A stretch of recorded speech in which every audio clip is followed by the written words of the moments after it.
बेटा chapter number 6 हमारा है डिटर्मिनेशन ऑफ नेशनल इनकम या फिर नेशनल इनकम इक्विलिब्रियम।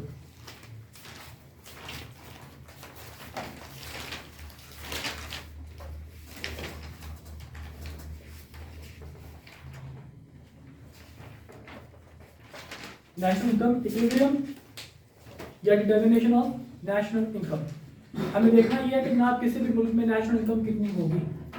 जैसे हम लोगों ने मार्केट की प्राइस देखी थी, यहाँ पे इन्फ्लेशन होगा या प्राइस लेवल होगा, और मार्केट की क्वांटिटी आती थी, और आपको पता है कि क्वांटिटी का मतलब जितने यूनिट्स मार्केट में अवेलेबल है। और हमने नेशनल इनकम के बारे में पढ़ा था कि नेशनल इनकम कहाँ से कैलकुलेट की जा सकती है, प्रोडक्शन मेथड के साथ, कि जितनी भी प्रोडक्शन वैल्यूज हैं सारी की सारी फेयर मार्केट वैल्यू, उनकी फाइनल वैल्यू जितनी भी है उन सबको कंसिडर कर लीजिए। तो पाकिस्तान की मार्केट में जितनी आपकी प्रोडक्ट या क्वांटिटी अवेलेबल होगी, जितना आउटपुट, जितनी प्रोडक्शन अवेलेबल होगी, हम उसको क्या कहेंगे, this is our actually national income. ठीक है, तो नेशनल इनकम इक्विलिब्रियम किस पॉइंट पे होगा, तो कॉन्सेप्ट हमें बताता है the point at which aggregate demand is equal to aggregate supply.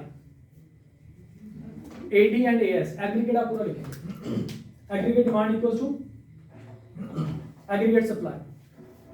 अब बारी बारी डिस्कस करते हैं what do you mean by aggregate demand and what do you mean by aggregate supply. Demand और सप्लाई के बारे में तो बेटा हम लोग पढ़ चुके हैं। व्हाट इज डिमांड, क्या था भाई साहब demand? ability and willingness to purchase anything is called demand। लेकिन एग्रीगेट डिमांड में तमाम मुल्क के जितने भी लोग बाशिंदे जो कुछ भी किसी चीज की वो विलिंगनेस और एबिलिटी रखते हैं हासिल करने की, उनको हम लोग क्या कहेंगे कलेक्टिवली, एग्रीगेट डिमांड। ठीक है, तो एग्रीगेट डिमांड बेटा दो इसको। तो एग्रीगेट डिमांड हकीकत में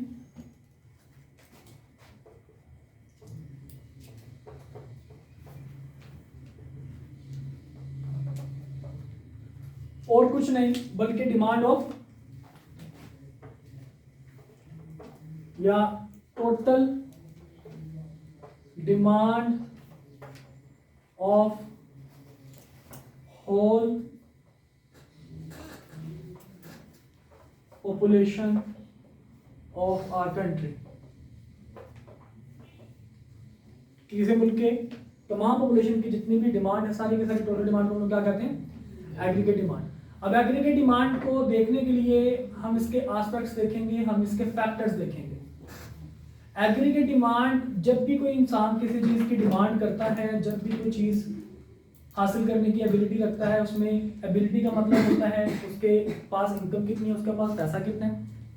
ठीक है, और विलिंगनेस का मतलब ये होता है कि ना वो चीज चाहता कौन सी। ठीक है, अब पूरे मुल्क में जो चीज़ अवेलेबल है, जारी बात है वो चीज़ बंदा वही चाहेगा। पूरे मुल्क में जितने आपके पास पैसे हैं वो उसकी एबिलिटी हो जाएगी। तो इसका मतलब क्या हुआ, अल्टीमेटली एग्रीगेट डिमांड हकीकत में आपके पास जो जीडीपी होता है, ग्रॉस डोमेस्टिक प्रोडक्ट, उसी की बात कर रहा होता है। एग्रीगेट डिमांड हकीकत में क्या है, ग्रॉस डोमेस्टिक प्रोडक्ट, कि आपके मुल्क में कितनी चीज़ें अवेलेबल है, उसी का नाम वो एग्रीगेट डिमांड रखते हैं। देखिए, अगर मेरे मुल्क में कोई 50,000 के करीब चीजें, तो मैं अपने मेरे पूरे मुल्क के बाशिंदे कितनी डिमांड कर सकते हैं पूरे मुल्क में। देखिए, अगर पूरी मार्केट में 50,000 चीजें हैं तो मैं अकेला 50,000 की डिमांड नहीं कर सकता, मैं कम ज्यादा कर सकता हूं। लेकिन अगर पूरे मुल्क में 50,000 चीजें हैं और पूरे मुल्क की आवाम कितनी डिमांड करेगी, हम क्या कहेंगे, 50,000 की 50,000। इसका मतलब क्या हुआ कि जितनी भी हमारी डिमांड है वो सारी की सारी, जितनी भी मैं कंजम्पशन कर लूं, चीजें कंज्यूम कर लूं एज जनता, एज पब्लिक, जितनी भी चीजें बनानी शुरू कर दूं, गवर्नमेंट की तरफ से जो भी पैसा मिले, ईच एंड एवरीथिंग, हकीकत में जो ग्रॉस डोमेस्टिक प्रोडक्ट है, जो जीडीपी है, वही हकीकत में मेरे लिए क्या है, एग्रीगेट डिमांड है। एग्रीगेट डिमांड बेटा बराबर है C प्लस आई प्लस जी प्लस एक्स माइनस एम। इसी का नाम जीडीपी हुआ करता था।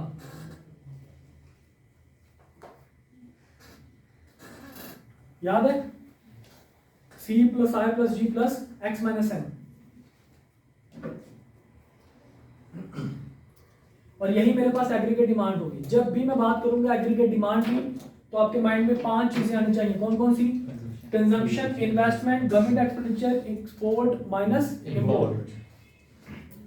ओके, अब अगर मेरी एग्रीगेट डिमांड शिफ्ट होती है, चेंज होती है, तो इन्हीं 5 फैक्टर्स की वजह से होगी। फॉर एग्जांपल अगर मेरी प्राइवेट कंजम्पशन बढ़ जाती है, इसका मतलब क्या है कि मैं डिमांड ज्यादा कर रहा हूँ। गवर्नमेंट एक्सपेंडिचर ज्यादा करना शुरू कर देती है, इसका मतलब क्या है कि मेरे मुल्क में डिमांड क्या हो रही है? ज्यादा हो रही है, प्रोडक्शन भी ज्यादा हो रही है, यानी कि जीडीपी। अगर मैं एक्सपोर्ट ज्यादा करनी शुरू कर दूं तो मेरे मुल्क में डिमांड क्या हो रही है?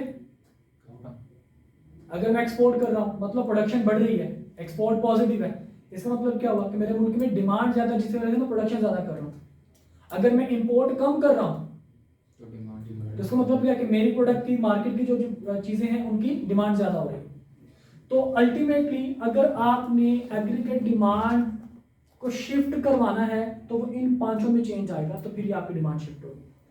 इसका कर्व किस तरह का बनेगा बेटा? इसका कर्व ऐसे ही बनेगा जैसे आपके पास माइक्रो लेवल पे बनता था। मिसाल के तौर पर it is sorry demand it is aggregate demand. यहाँ पे प्राइसेस वगैरह आप शो नहीं करवाएंगे, यहाँ पे टेबल शेबल नहीं आप बनाएंगे। मैक्रो में ये फायदा होता है, ठीक है। यहाँ पे आपने बताना है what is aggregate demand, the total demand of the population of whole country. How to calculate it?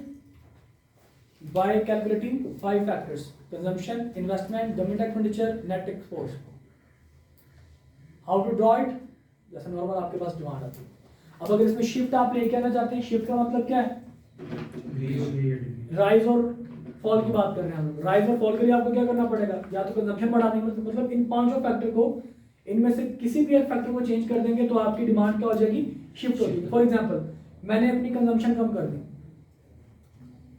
तो एग्रीगेट डिमांड मेरी क्या होगी? कम होगी।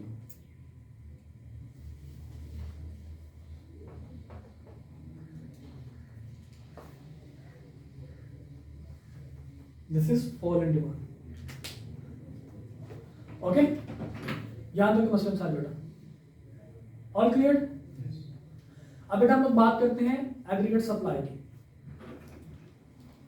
बिठा दो इसको। अगेन आई एम सेइंग, अगर आपने इसमें चेंज देखना है तो चेंज कैसे लेके आएंगे? Change in consumption, change in investment, change in government expenditure, change in export, change in import. Okay, अब बेटा हम लोग बात कर लेते हैं, और इसके डिटर्मिनेंट भी यही हैं, जो फैक्टर्स हैं वो ये हकीकत में डिटर्मिनेंट्स होते हैं, जिनमें चेंज आ जाए तो ये चेंज हो जाएगी, यही हकीकत में इसके डिटर्मिनेंट्स भी। अच्छा, अब हम लोग बेटा बात करते हैं एग्रीगेट सप्लाई की।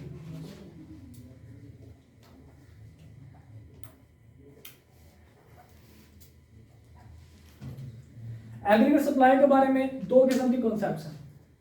एक कॉन्सेप्ट है क्लासिकल स्कूल ऑफ थॉट का, एक कॉन्सेप्ट है केन्स का। केन्स कौन है ये आपको थोड़ी देर में बताते हैं। क्लासिकल स्कूल ऑफ थॉट कहते हैं जी एग्रीगेट सप्लाई 2 तरह की है, एक है शॉर्ट रन एग्रीगेट सप्लाई, एक है लॉन्ग रन एग्रीगेट सप्लाई।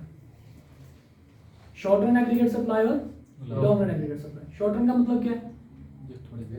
इसमें कम से कम एक फैक्टर प्रोडक्शन क्या हो? फिक्स हो। और लॉन्ग रन में क्या है? All factor of production are variable. ठीक है, शॉर्ट रन का वैसे लिटरली मीनिंग क्या है? थोड़ा टाइम के लिए, लेसर देन 1 ईयर। और लॉन्ग रन का मतलब क्या है? ज्यादा टाइम के लिए, मोर देन 1 ईयर। अब कहते हैं जी आपके पास एग्रीगेट सप्लाई का लघवी मतलब तो यही है कि सप्लाई, जितने भी मुल्क में चीजें सप्लाई की जा रही है, मतलब total supply in the whole country is called aggregate supply.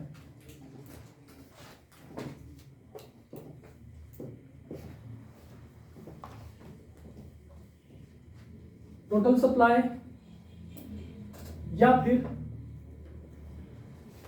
Resources. देखिए अगर मैं कोई चीज सप्लाई कर रहा हूं तो मेरे वो रिसोर्सेज ही हैं, फैक्टर्स ऑफ प्रोडक्शन, उनकी मैं सप्लाई कर रहा हूँ, प्रोडक्शन की मैं सप्लाई कर रहा हूँ। फॉर एग्जांपल अगर मुझे मार्कर चाहिए, मार्कर की तो मैं सप्लाई करूंगा, लेकिन इस मार्कर को बनाने के लिए जो रॉ मटेरियल चाहिए उसका भी तो कोई ना कोई सप्लायर होगा। देखिए भाई मेरा बिजनेस है मार्कर का भी, वो मेरा बिजनेस है, लेकिन जब मैं पूरे मुल्क की बात करूंगा तो उसमें तमाम बिजनेसेस आ जाएंगे। अगर मैं ये मार्कर बना के बेच रहा हूँ तो मार्कर की सप्लाई कर रहा हूँ मार्केट में, लेकिन इस मार्कर को बनाने के लिए जो मुझे रॉ मटेरियल चाहिए उसकी भी सप्लाई को मुझे कर रहा होगा, उसका भी कोई ना कोई सप्लायर होगा। तो पूरे मुल्क की जब मैं बात करूंगा तो तमाम मुल्क में जितनी भी सप्लाई या जितने भी रिसोर्सेज अवेलेबल है वो सारे के सारे आपके पास क्या कहलाएंगे, एग्रीगेट सप्लाई कहलाएंगे। ठीक है, मतलब टोटल सप्लाई या resources available in a country is called aggregate supply.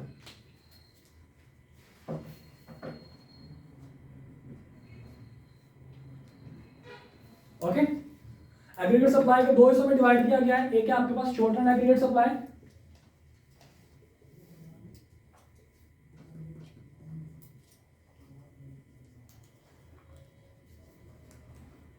जिसको हम कहते हैं SRAS, short run aggregate supply. ये ऐसे ही है जैसे आप अपने माइंड में कहते हैं ना, जितने रिसोर्सेज मैं मार्केट में ले आता हूँ बेचने के लिए, या जितनी सप्लाई मार्केट में कर देता हूँ बेचने के लिए। ठीक है, द पार्ट ऑफ प्रोडक्शन या resources that are brought to market for selling purpose is called short run aggregate supply. ठीक है,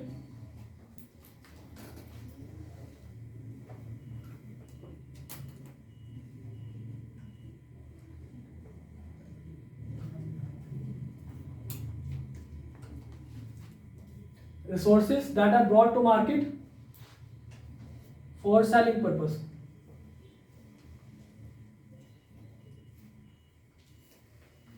और शॉर्ट रन एग्रीगेट सप्लाई हकीकत में आपके पास जितनी भी मार्केट में चीजें अवेलेबल है, तो हमने सप्लाई के बारे में भी तो यही कॉन्सेप्ट पढ़ा था, part of production that is brought to the market. तो मतलब माइक्रो इकोनॉमिक्स में जो भी आपके पास सप्लाई के साथ रेलेवेंट चीजें थी, मैक्रो इकोनॉमिक्स में भी वही आपके पास शॉर्ट रन एग्रीगेट सप्लाई में भी आ रही होंगी। उसके फैक्टर क्या थे माइक्रो लेवल पे, डिटरमिनेंट्स पे क्या थे, प्रोडक्शन कॉस्ट, टेक्नोलॉजी, याद है ना? Yes, इसमें भी यही होगा। अगर मैं बात करता हूं डिटरमिनेंट्स या फिर फैक्टर की, तो सबसे पहले कॉस्ट ऑफ प्रोडक्शन, उसके बाद टेक्नोलॉजी, उसके बाद वेदर कंडीशन, उसके बाद प्राइस ऑफ जी प्राइस ऑफ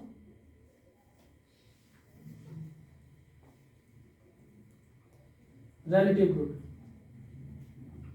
मतलब वो सारा कुछ जो माइक्रो में था वही मैंने यहाँ पे मैक्रो में लिखना है। तो इसकी जो कर्व होगी वो भी माइक्रो के जैसे ही होगी, यानी कि short run aggregate supply.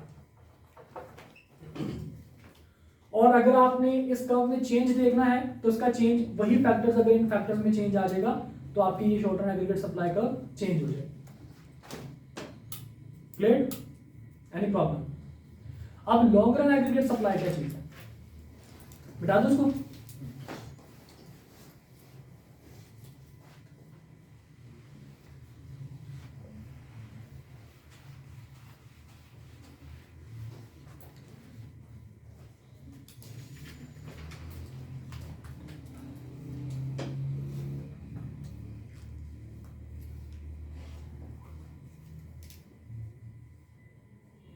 Long run aggregate supply का बेटा मतलब ये है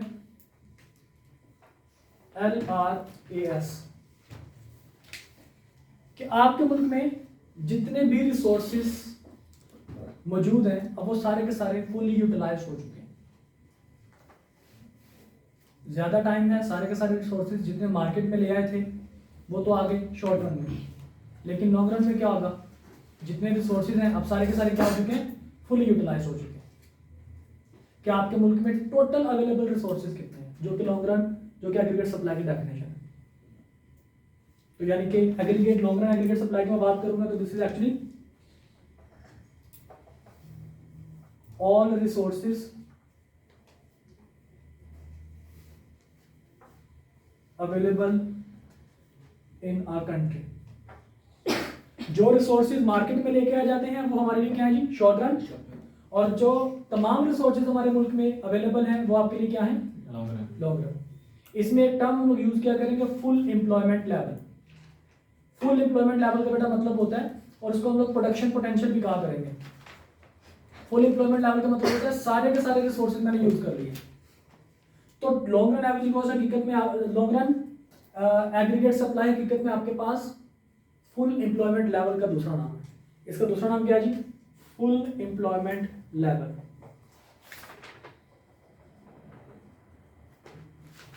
कि जब आप सारे के सारे रिसोर्सेज इस्तेमाल कर लेंगे, जितने भी मार्केट में सारे के सारे रिसोर्सेज देख लेंगे, तो वो हमारे लिए क्या होगा? हमारे लिए लॉन्ग रन एग्रीगेट सप्लाई होगा। और इसका कर्व बेटा किस तरह से बनेगा? बिल्कुल वर्टिकल इसका कर्व बनेगा लॉन्ग रन एग्रीगेट सप्लाई का।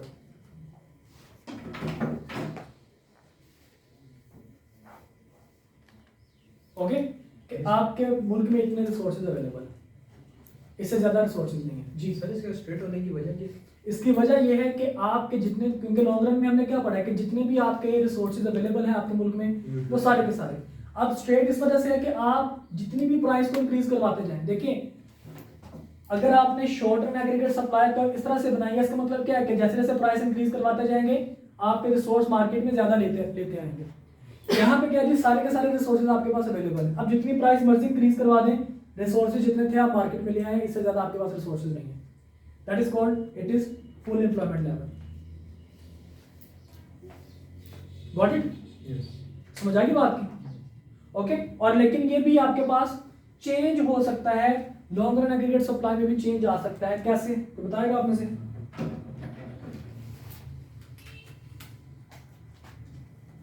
जी, अगर फर्दर इन्वेस्टमेंट से मजीद प्रोडक्शन बढ़ा जी शाबाश। फर्दर इन्वेस्टमेंट से नहीं, मतलब इसमें जाहिर बात है कि आपके पास जितना पैसा था, जितने रिसोर्सेज थे, आपने सारे लगा दिए। सेकेंड वर्ल्ड वॉर में ना जर्मनी का बड़ा नुकसान हुआ था। जर्मनी के जितने भी जवान थे सारे मर गए थे, औरतें रह गई थी बस। जर्मनी को चलाने के लिए मर्द और औरतें दोनों की जरूरत थी, लेकिन मर्द वर्ल्ड वॉर 2 में मारे गए सारे। तो जर्मनी ने पता क्या किया था? जर्मनी ने लोगों को फ्री वीजा देना शुरू कर दिया। अभी तक वहां पे लोग इतने पढ़े लिखे नहीं, जो जर्मन है वो पढ़े लिखे नहीं है इतने, उनको जर्मन के अलावा कुछ नहीं आती लैंग्वेज। वहां पे लोगों की स्टडी फ्री है, अभी भी इनकरेज करते हैं। और मजे की बात यह है कि वो कहते हैं कि आओ हमारे साथ एग्रीमेंट करो कि 5 साल तक तुम यहीं पे रहोगे। बाकी ममालिक क्या कहते हैं? 1 साल के अंदर अंदर निकल जाओगे यहाँ से। वो क्या कहते हैं? आगे पढ़ो और पढ़ने के बाद 5 साल तक यहाँ पे हमारे मुल्क में रहोगे। मतलब उनके पास रिसोर्स अवेलेबल नहीं है। यहां से लोग जाते हैं दुबई, सऊदी अरेबिया काम करने के लिए, मजदूरी करने के लिए। वजह, वहां पे मजदूर इतने नहीं है, रिसोर्सेज नहीं है मजदूर वाले। अब दुबई के शहजादे उठ के तो मजदूरी नहीं करेंगे, या सऊदीया के शहजादे उठ के मजदूरी थोड़ी करेंगे। मजदूरी करने के लिए उनको कौन चाहिए? हिंद के लोग। हिंद में कौन आता है? पाकिस्तान, बांग्लादेश, श्रीलंका, इंडिया, हिंद के लोग उनको चाहिए, और यही लोग जाके काम कर रहे होते हैं उधर।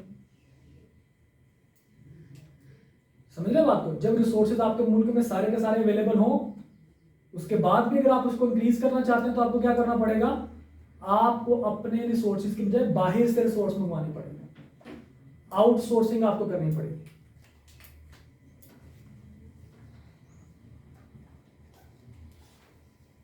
ज्वाइंट वेंचर आपको करने पड़ेंगे। यानी कि अगर मुल्क में बिजनेस मजीद करना है, रिसोर्सेज नहीं है, तो बाहर के लोगों को मदद करें कि हमारे मुल्क में आके बिजनेस करें। सर ये दूसरा क्या है? Joint venture, VENTURE। Outsourcing, joint venture,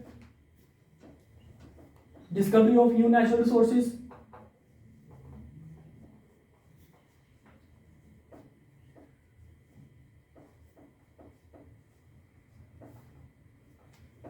इनकी मदद से आपकी जो लॉन्ग रन एग्रीगेट सप्लाई है वो क्या हो सकती है?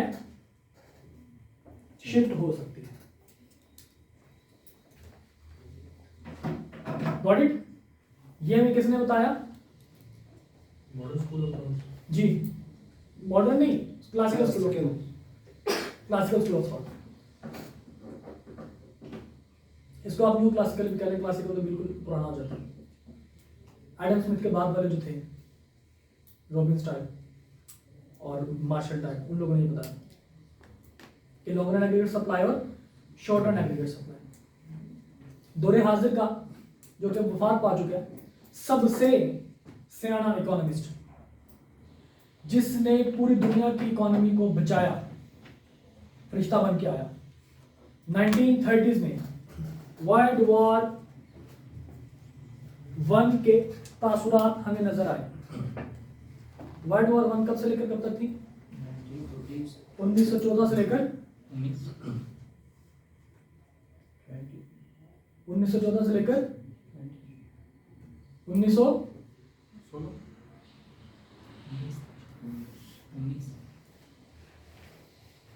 1914 से लेकर मेरा ख्याल है 1919 तक, 1939 तक, अब मेरे माइंड में नहीं है, लेकिन वर्ल्ड वॉर 2 का मुझे पता है वो कब से कब तक थी। 1934 में स्टार्ट हुई। 1939 में, 1939 से लेकर 1945 तक, 1945 तक। और ये वर्ल्ड वॉर 2 की ही करामात थी कि हमारा मुल्क आज़ाद हुआ। तो 1939 ये वो एरिया, वो वर्ल्ड वॉर 2 होने की जो रीज़न थी वो यही थी कि जो पूरी दुनिया की इकोनॉमी थी वो स्लम कर गई थी, वो गिर गई थी। लोगों के पास खाने को पैसा, मतलब खाने को पैसा कह रहा हूँ, खाने को रोटी नहीं थी, इस्तेमाल करने को पैसा नहीं था, रिसोर्सेज नहीं थे, प्रोडक्शन नहीं थी। जब प्रोडक्शन नहीं थी तो डिमांड भी ज़्यादा होने की वजह से, रिसोर्सेज ना होने की वजह से लोगों के अंदर कहत तारी हो गई, वो जंगली जानवर बन गए, एक दूसरे को मारना शुरू कर दिया। वर्ल्ड वॉर 2 का जो किंग था, वो किंग को तो मारने की सिर्फ एक बहाना था। इसकी अगर आप थोड़ी सी हिस्ट्री की तरफ आप थोड़ा सा जाएं तो आपको पता चलेगा कि किस तरीके से जो आज हमारी दुनिया की सिविलाइज्ड नेशन बन रही हैं, ये कितनी सिविलाइज्ड थी। जो आज इंसानियत के दर्स देती हैं, ये कितने बड़े इंसान थे। आज हम गोरों की एग्जांपल देते हुए कहते हैं कि जनाब गोरे तो इंसान जानवरों को भी नहीं मरने देते। तो आपको पता चलेगा कि वर्ल्ड वॉर 2 के अंदर जंग बंद हुई 1945 में, और 1950 के अंदर भी लोग जंग लड़ रहे थे जिनको पता नहीं था कि जंग बंद हो चुकी है। इंसानियत किसको कहते हैं वो हमें सिखा रहे थे, जो आज हमें सिखा रहे हैं ना इंसानियत, वो उस टाइम इंसानियत हमें सिखा रहे थे। और उसकी रीज़न दूसरी जंग की, दैट वाज स्लम।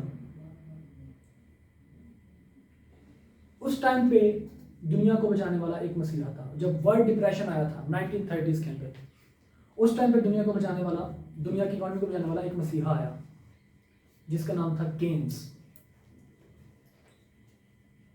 उसने आके एक फॉर्मूला दिया, वो फॉर्मूला इंशाल्लाह आप लोगों को पढ़ाएंगे। उस बंदे के फॉर्मूला की वजह से आपकी दुनिया की इकोनॉमी दोबारा से वजूद में आई।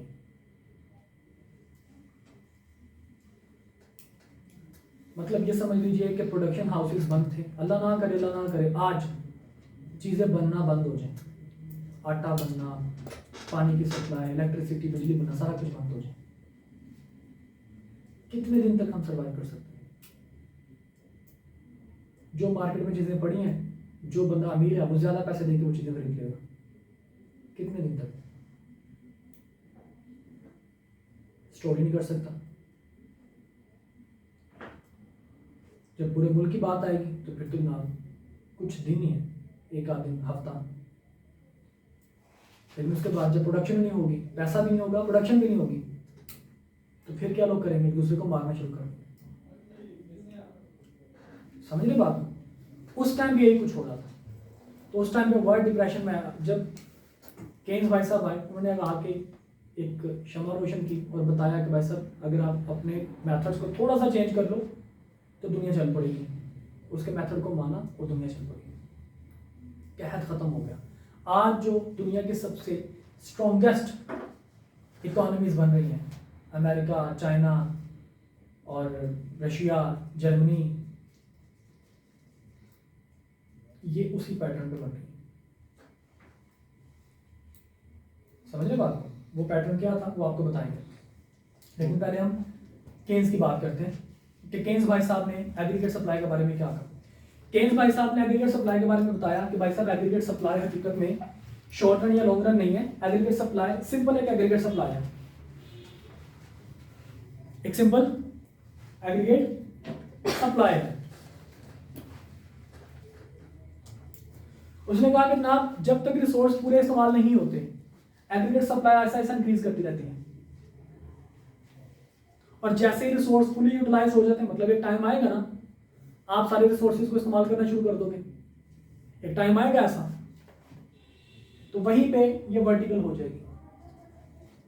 ये दो अलग अलग चीजें नहीं है, ये यूटिलाइजेशन ऑफ रिसोर्सेज है।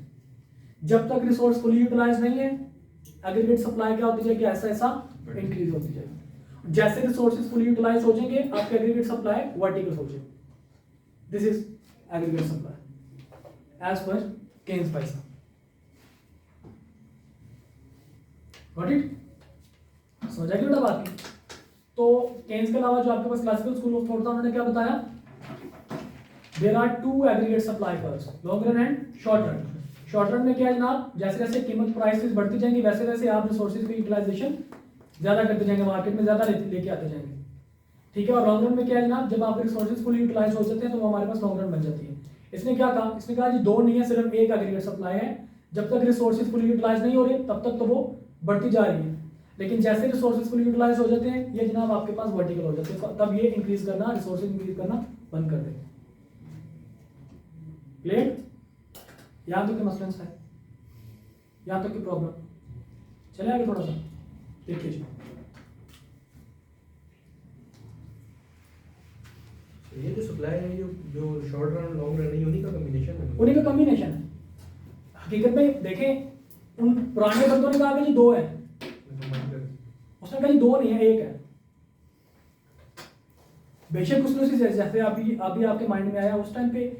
देखिए इस चीज को मत भूलिए कि जिस दौर की मैं बात कर रहा हूं उस दौर में पढ़ाई स्टडी इतनी आम नहीं थी। आज का जो एक छोटा सा बच्चा है उस दौर के सियाने से सियाना बंदा भी वो इंटेलेक्चुअल बात नहीं कर सकता जो आज के छोटे से दौर का, आजकल के दौर का जो छोटा सा बच्चा वो बात कर सकता। उस टाइम के लोगों के पास इतना शाउट नहीं था, इतनी फैसिलिटीज नहीं थी, लेकिन उन लोगों ने वो, हम आज उनको साइंसदान क्यों मानते हैं, उनको हम लोग इंटेलेक्चुअल क्यों मानते हैं, क्योंकि उन्होंने सारी चीजें दरियाफ्त की हैं, उनको दरियाफ्त करने में टाइम लगा। और हमारे आजकल के बच्चे को वो दरियाफ्त शुदा चीजें उसको इस्तेमाल वो कर रहा है। ये भी थोड़ा सा जरा इस चीज के ऊपर गौर करें। आज तो आपने कहा कि जनाब इसको कॉम्बिनेशन कर दिया, लेकिन अगर आपको सिर्फ ये बताया जाता कि दो एग्रीगेट कर्व्स हैं, आपके माइंड में क्या ये बात आती कि दोनों को इकट्ठा करेंगे तो ये हकीकत में एक बनती है? बिल्कुल नहीं आती। उसके माइंड में आ गई, इस वजह से हमने उसको नाम दे दिया कि भाई तुमने अच्छा काम किया। ओके अच्छा, अब मैक्रो इकोनॉमिक्स इक्विलिब्रियम या फिर नेशनल इनकम इक्विलिब्रियम क्या चीज है? हमने क्या कहा था, नेशनल इनकम या फिर मैक्रो इकोनॉमिक्स इक्विलिब्रियम क्या चीज है? जी बेटा, एग्रीगेट डिमांड जहां पे एग्रीगेट डिमांड एग्रीगेट सप्लाई के इक्वल हो जाती है। तो अब बेशक मैं केन्स वाली एग्जांपल ले लूं या मैं केन्स वाली एग्जांपल ना लूं, यानी कि इसका कांसेप्ट ना लूं, तो शॉर्ट रन एग्रीगेट सप्लाई ये है मेरे पास, ऐसे ना भाई। लॉन्ग रन एग्रीगेट सप्लाई ये है मेरे पास, और एग्रीगेट डिमांड ये आ गई मेरे पास। ये जो पॉइंट है जहां पे एग्रीगेट डिमांड एग्रीगेट सप्लाई के बराबर है, this point is called macro economics equilibrium. और जिस इसको यहां पे मैं क्वांटिटी लिखा करता था, लेकिन अब यहां पे क्वांटिटी नहीं बल्कि मैं यहां पे लिखूंगा वाई, नेशनल इनकम। यहां पे क्वांटिटी आया करती थी, यहां पे आउटपुट लिखूंगा या फिर नेशनल इनकम लिखूंगा। आउटपुट या फिर नेशनल इनकम एक ही बात है। और यहां पे आपके पास आ जाएंगे प्राइसेस। क्वांटिटी की जगह पे मैंने क्या लिख दिया, आउटपुट। पूरे मुल्क में जितना आउटपुट है, आउटपुट का मतलब नेशनल इनकम।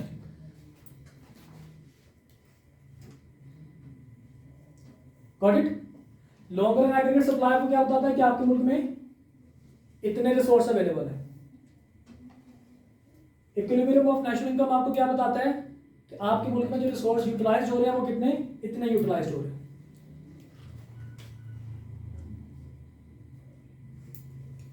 वाई नॉट आपके पास हकीकत में क्या है, प्रोडक्शन पोटेंशियल या फिर फुल एम्प्लॉयमेंट लेवल, कि आपके मुल्क में मैक्सिमम इतने रिसोर्स हैं। हाँ जी भाई, ओके, एक दफा जरा कुछ दिखाना।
जी बेटा, क्लियर? तो ये आपका पॉइंट इक्विलिब्रियम पॉइंट है। इसका मतलब ये है कि ना वाई का मतलब कि आपके मुल्क में रिसोर्सेज इतने यूटिलाइज हो रहे हैं और रिसोर्सेज कितने अवेलेबल है आपके पास, वाई नॉट। अब आपके मुल्क में जितने रिसोर्सेज यूज हो रहे हैं और जितने रिसोर्सेज अवेलेबल हैं, इनके दरमियान गैप है। अगर गैप ना हो तो हम क्या कहेंगे, जितने रिसोर्सेज अवेलेबल है सारे के सारे यूज हो रहे हैं, देयर इज नो गैप। इसको हम लोग कहते हैं एक्सपेक्टेशन गैप रिसोर्सेज के बारे में। ठीक है, समझा की बात नहीं? अब आपके पास गैप जो है, नेशनल इनकम गैप क्या लें, एक्सपेक्टेशन गैप क्या लें। अब नेशनल इनकम गैप या इक्विलिब्रियम गैप जो है, इसको खत्म हम लोग कर सकते हैं। अब हमने ये असेस करना है कि ये गैप कैसे खत्म होगा। देखिए, हमारे पास एग्रीगेट डिमांड इतनी है, अगर मैं इस एग्रीगेट डिमांड को इंक्रीज करवा दूं, लाइक सपोज यहां पे ले आऊं, क्या ये गैप खत्म हो जाएगा? इक्विलिब्रियम पॉइंट यहीं पे बनेगा और यही मेरे पास रिसोर्सेज जितने अवेलेबल है उतने सारे के सारे क्या कर रहा हूं, यूटिलाइज कर रहा हूं। अभी के लिए मेरे पास क्या है, अभी के लिए मैंने प्राइस रखी हुई है इतनी,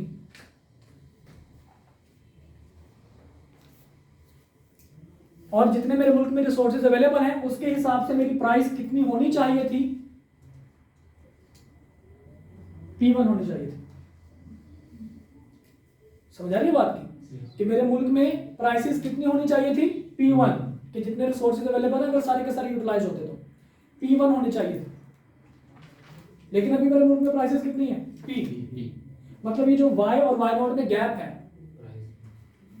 ये गैप इस वजह से है कि मुल्क में रिसोर्सेज ज्यादा हैं और रिसोर्सेज को जो यूटिलाइजेशन है वो क्या है, कम है। इसका मतलब ये हुआ कि मेरे मुल्क में प्राइसेस जो अभी प्रिवेल कर रही हैं वो कम है, प्राइसेस को ज्यादा ना चाहिए था। अगर मैं प्राइस को ज्यादा करता हूं, कितनी करता हूं, P1 तक लेके जाता हूं, तो मेरा ये गैप खत्म हो जाएगा। ये गैप सिर्फ इस वजह से है कि प्राइसेस कम हैं, that's why it is called deflationary gap. इसको हम क्या कहेंगे, इन्फ्लेशन का मतलब होता है इंक्रीज इन प्राइस, डिफ्लेशन का मतलब होता है decrease in price. Deflationary gap है जनाब ये मेरे पास।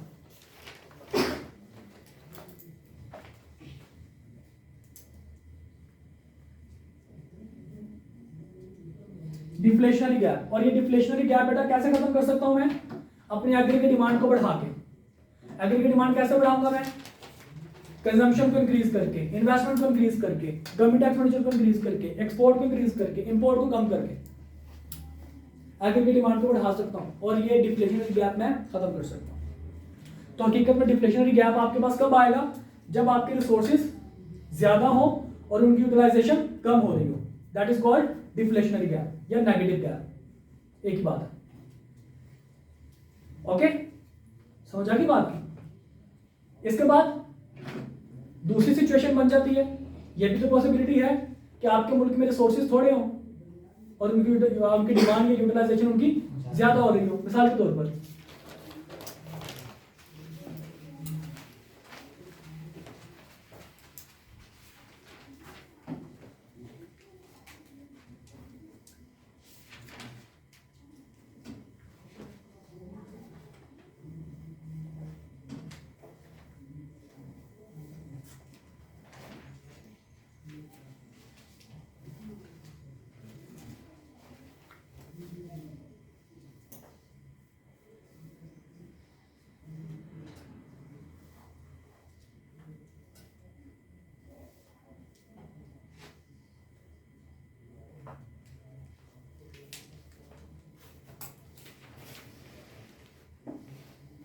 आपका इक्विलिब्रियम ई पॉइंट पे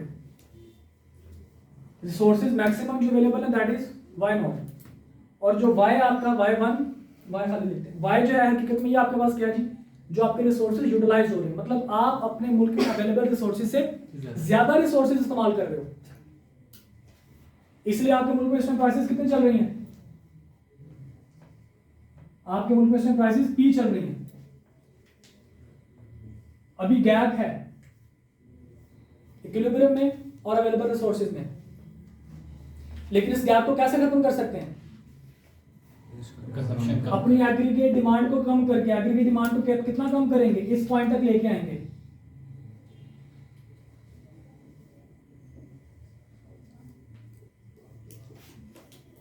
अगर आप अपनी एग्रीगेट डिमांड को कम करते हैं तो आपकी प्राइसेस कितनी हो जाएंगी, P1 तक। इसका मतलब क्या हुआ कि आपके मुल्क में अभी प्राइसेस ज्यादा हैं, होनी कितनी चाहिए थी, P1 कम होनी चाहिए थी। अब ये जो गैप है ये किस वजह से है, प्राइसेस ज्यादा होने की वजह से, that what is called inflationary gap.